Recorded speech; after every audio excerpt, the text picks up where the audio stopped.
ओम शांति। साकार मुरली से स्टोरी। दिवाली पर लक्ष्मी का आह्वान कैसे करें। दीपावली के अवसर पर एकता सोसाइटी के सदस्यों की मीटिंग चल रही थी। अपना सुझाव देते हुए शिशुपाल जी बोले, मेरा सुझाव है हमें इस वर्ष अपने पूरे बिल्डिंग को बल्ब वाली लड़ियां लगाकर जगमगा देना चाहिए।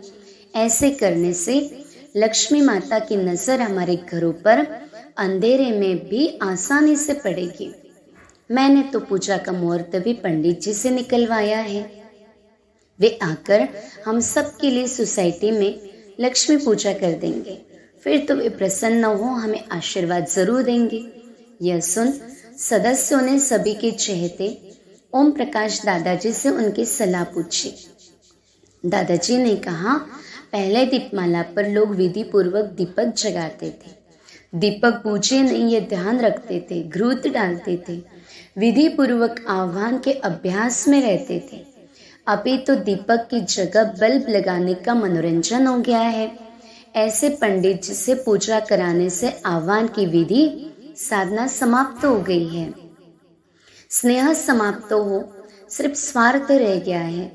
इसीलिए यथार्थ रूपधारी लक्ष्मी किसी के पास आती नहीं।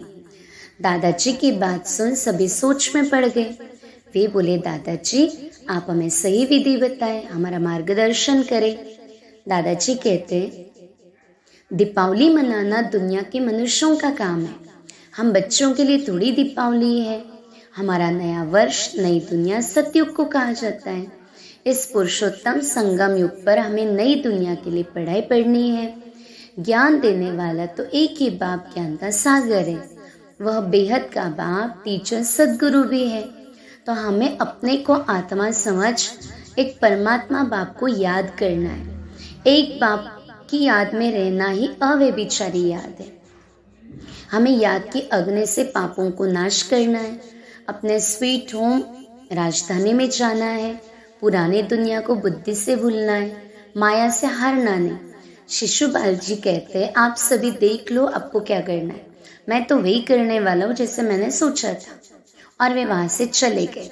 सार्थक कहता है, दादाजी परमात्मा की बातें हम सभी सहज समझते मान गए, लेकिन शिशुपाल जी क्यों नहीं समझ पाए। दादाजी कहते, सार्थक हम बच्चों ने बहुत समय आधा कल्प से भक्ति की, उसके फल स्वरूप हम परमात्मा की बातें सहज मान लेते हैं। जो पुराने भक्त नहीं उन्हें हर बात समझना मुश्किल लगता है। दूसरे धर्म वाले तो इस ज्ञान को समझ ही नहीं पाएंगे। पर हमें इस अनादि अविनाशी बने बनाए ड्रामा में हर एक के पार्ट को देही अभिमानी बन साक्षी होकर देखना है। बेहद की वृत्ति, दृष्टि और स्थिति से ही विश्व कल्याण का कार्य हम सफल कर सकते हैं। अब सोसाइटी में सभी लोग दीपमाला पर यथार्थ विधि से परमात्मा की याद में रहे अपने दैवी पद का आह्वान करते स्वयं देवी देवता बनने का पुरुषार्थ करने लगे। इस कहानी से हमें ये शिक्षा मिलती है, एक बाप की याद में रहना ही अव्यभिचारी याद है, जिससे हमारे पाप नष्ट हो सकते हैं। ओम शांति।